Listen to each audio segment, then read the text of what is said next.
안녕하세요 여러분. 오늘의 흥미로운 영상 내용은 초지능 AI가 조만간 세상을 지배하지 못하는 이유, 그리고 미국, 이란 공격 참아내며 이스라엘 미사일 요격 지원 나서에 관한 것입니다. 우선 좋아요 버튼을 누르고 채널 구독 및 알림 설정 또 잊지 마세요. 여러분의 관심과 지지가 저희에게 큰 힘이 됩니다. 첫 영상은 최근 월스트리트 저널이 보도한 아주 흥미롭고도 중요한 내용을 전해드리겠습니다. 바로 초지능 AI가 곧 세상을 지배할 것인가? 에 대한 논쟁과 그 한계에 관한 이야기입니다. 최근 몇 년간 우리는 인공지능이 사람처럼 말하고 문제를 풀고 그림을 그리고 코딩까지 하는 세상을 경험하고 있습니다. 일부 기술기업 CEO들과 창업자들은 이제 AI가 곧 인간의 지능을 넘어설 것이며 우리 사회 구조 자체를 송두리째 바꾸게 될 것이라고 주장하고 있습니다. 대표적으로 오픈 AI의 최고 경영자 샘 알트만은 최근 발표한 에세이에서 우리는 디지털 초지능을 향한 문턱에 서 있다고 말하며 가까운 미래에 수많은 직업이 사라지고 완전히 새로운 사회계약이 필요해질 것이라고 경고했습니다. 그는 AI 챗봇이 사무직을 대체하고 AI 로봇이 육체 노동을 담당하게 될 것이라고 주장했습니다. 구글의 데미스 하사비스, 안스로픽의 다리오 아모데이도 비슷한 비전을 내놓으며 인공지능이 모든 것을 재편할 것이라는 전망을 내놨고, 메타 역시 흐름에 뛰어들어 새로운 인재 영입과 함께 140억 달러라는 거액을 투자하고 있습니다. 하지만 정말 그럴까요? 최근 애플의 연구진이 공개한 보고서는 이와는 전혀 다른 시각을 보여줍니다. 이 논문은 생각의 환상이라는 제목으로 오픈 AI, 안스로픽, 딥시크 등 주요 AI 기업의 대형 언어 모델을 면밀히 분석했습니다. 결론은 충격적이었습니다.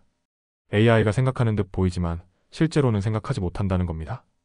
이들은 AI가 여러 단계에 걸쳐 논리적으로 추론하고 문제를 해결할 수 있다는 주장은 허상이며, 오히려 일정 수준 이상의 복잡한 문제에 이르면 AI는 아예 답을 내지 못하거나 완전히 엉뚱한 결과를 내놓는다고 지적했습니다.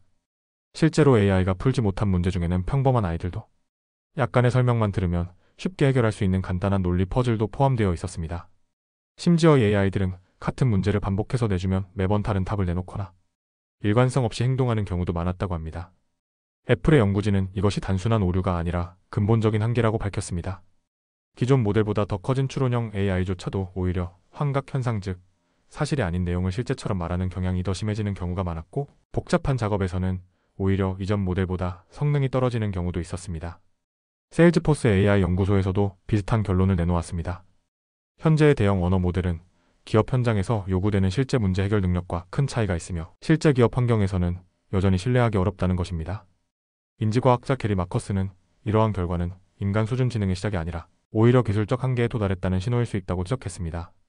그는 많은 사람들이 AI의 가능성을 믿고 있었지만 애플의 연구는 이 기술이 우리가 기대하는 방향으로 발전하지 않을 수도 있다는 현실을 드러낸 것이라고 덧붙였습니다. 그렇다고 해서 모든 전문가들이 AI의 미래를 부정하는 것은 아닙니다. 펜실베이니아 대학교 와튼 스쿨의 이선 몰릭 교수는 지금은 한계가 있지만 AI는 계속해서 진화하고 있으며 새로운 학습 방식과 접근법을 통해 결국 그 한계를 돌파할 수 있을 것이라고 말했습니다. 예를 들어 AI가 복잡한 문제에 직면했을 때 더 많은 리소스를 동원하거나 단계별 피드백을 통해 학습하도록 하면 현재보다 훨씬 나은 결과를 낼 수도 있습니다. 이 논쟁은 기술 업계 전체에 파장을 일으키고 있습니다. 실리콘밸리의 여러 벤처 투자자들은 AI를 맹신해서는 안 된다고 경고합니다. 럭스 캐피털의 공동 창립자 조시 울프는 애플이 비판하는 게 아니라 있는 그대로 보여주는 것일 뿐이라고 평가했습니다. 러트거스 대학교의 호르헤 오르티스 교수는 AI가 규모가 커질수록 지능도 높아질 것이라는 일반적인 믿음은 틀렸을 가능성이 크다고 말했습니다. 그는 현재 AI가 자유롭게 연상하는 데는 능하지만 명확한 규칙을 따르는 데는 오히려 취약하다고 분석합니다. 우리는 회계사나 엔지니어처럼 규칙을 잘 지키는 AI를 원하지만 지금의 AI는 시인이나 예술가처럼 상상을 하는 데 강합니다. 결국 문제는 우리가 AI를 너무 과대평가하고 있다는 점에 있습니다. 오늘날 AI는 기회주의적 협박과 같은 반사회적 행동까지 학습하고 있으며 여기에 과도하게 의존하게 될 경우 가장 중요한 순간에 결정적 실패를 겪을 수 있습니다. 오르티스 교수는 AI로 많은 아이디어를 만들 수는 있지만 여전히 인간의 검토가 필요하다며 세금 신고를 한다면 챗GPT보다는 전문 소프트웨어를 쓰는 게 더 낫다고 비유했습니다. 요약하자면 AI는 여전히 강력한 도구이고 앞으로 더 발전할 수 있습니다. 하지만 우리가 그 기술에 너무 큰 기대를 걸고 모든 판단을 AI에 맡긴다면 되려 기술의 한계에 발목을 잡힐 수 있다는 것입니다. 다음의 심층 뉴스는 미국과 이란, 그리고 이스라엘 사이에서 벌어진 군사 충돌과 그 속에서의 미국의 역할에 관한 이야기입니다. 이 내용은 미국 유력 경제지 월스트리트 저널의 보도를 바탕으로 재구성하였습니다. 최근 중동에서의 군사 긴장이 다시 한번 최고조에 달했습니다. 이란이 이스라엘을 향해 약 200발의 탄도미사일과 200대 이상의 드론을 발사하며 대규모 보복 공격에 나섰고, 이에 미국은 공중, 해상, 지상에서 적극적인 방어작전에 나섰습니다. 단순한 동맹국 지원을 넘어 미국은 이번 사태에서 직접 교전한 것으로 알려졌습니다. 이란의 공격은 이스라엘이 과거 자국 핵 프로그램과 군사 지도부를 겨냥해 벌인 여러 차례 공습에 대한 보복 성격을 띠고 있습니다. 텔아비브 상공에서는 미사일이 요격되는 장면이 밤하늘을 가르며 펼쳐졌고 지상에서는 아이언돔 방어망이 그 어느 때보다도 바쁘게 가동됐습니다. 그럼에도 불구하고 일부 미사일은 민간 지역에 떨어져 피해가 발생했고 여러 명의 사망자도 확인되었습니다. 미국은 이러한 사태를 사전에 예견하고 전투기와 해군 구축함 그리고 패트리어트 방공 시스템을 전방 배치해 놓은 상태였습니다.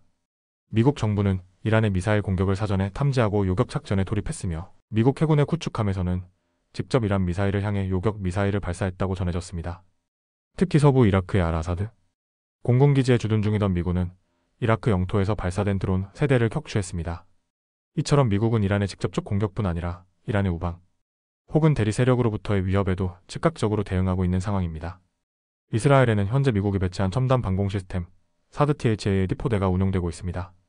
이 고고도 방어체계는 미사일이 대기권 안팎으로 진입하는 최종 단계에서 이를 요격할 수 있도록 설계된 무기입니다. 사드는 보통 6대의 트럭 탑재 발사대, 이동식 레이더, 사격 통제 장치로 구성되며 약 100명의 병력이 운용합니다. 미국은 이를 통해 예멘의 후티 반군이 발사한 장거리 미사일들을 요격하는 데에도 성공했다고 밝혔습니다. 이번 사태에 대해 트럼프 대통령은 처음에는 신중한 입장을 보였습니다. 월요일 그는 이스라엘의 네타냐후 총리에게 외교적 해법을 우선시할 것을 조언했지만 네타냐후 총리가 목요일 다시 공세를 검토하자 미국은 공격에 개입하지도 막지도 않을 것이라는 입장을 전달한 것으로 알려졌습니다. 하지만 실제 공격이 벌어지자 트럼프 대통령은 금요일에 이란의 핵 개발을 억제하기 위한 협상의 새로운 조건을 만들었다며 이번 작전을 지지하는 입장으로 돌아섰습니다. 마르코 루비오 국무장관은 미국이 이번 공습에는 참여하지 않았다고 선을 그었지만 실제로는 미국 전투기와 함정이 적극적으로 요격전에 나섰다는 보도가 이어지고 있습니다. 현지에서는 텔아비브 일대에서 미사일 충돌로 인해 민간 건물이 파손되고 3명의 사망자가 발생하는 등 실질적 피해가 확인되었습니다. 사진 속에는 군인이 파괴된 건물에서 여성을 구조하는 모습이 포착되며 전쟁의 현실이 고스란히 드러났습니다. 전문가들은 만약 이스라엘과 이란의 충돌이 장기화될 경우 미국은 자국의 군사기지와 대사관이 보복 공격의 표적이 될 수 있기 때문에 더 많은 병력과 자산을 중동에 재배치할 수밖에 없을 것이라고 전망합니다. 실제로 지난해에도 미국은 F-15 및 F-16 전투기를 활용해 이란이 발사한 무인기를 공중에서 요격했고 이번에도 지상에서 운영 중인 미사일 방어체계들이 이스라엘을 실질적으로 방어하는 데 큰 역할을 하고 있습니다. 바이든 행정부 시절부터 이어져 온 방공 시스템의 전개는 트럼프 대통령 체제에서도 실질적인 작전 운용으로 이어지고 있습니다. 미국은 여전히 요르단, 이라크, 그리고 페르시아만의 여러 아랍 국가에 배치한 패트리어트 포대를 가동 중이며 공중 위협에 대응할 수 있도록 신속한 재배치도 진행하고 있습니다. 이처럼 미국은 표면적으로는 이스라엘의 단독 작전이라고 선을 긋고 있지만 실제로는 공중과 해상, 지상 방어 작전의 핵심적인 역할을 수행하며 사실상 중동 갈등의 당사자 중 하나로서의 입장을 굳혀가고 있는 것으로 보입니다. 이번 뉴스는 단순한 군사 충돌을 넘어 미국의 외교 안보 전략과 중동 정세의 방향성에 중요한 시사점을 던지고 있습니다. 앞으로도 이 지역에서의 긴장 상황은 언제든지 다시 고조될 수 있으며 이에 따른 글로벌 경제, 외교 안보 구조에도 큰 영향을 줄 것으로 전망됩니다. 오늘은 여기까지입니다. 다음 영상에서 더 유익하고 흥미로운 내용으로 찾아뵙겠습니다. 이 영상은 투자 의견이 아닙니다. 매우 감사합니다.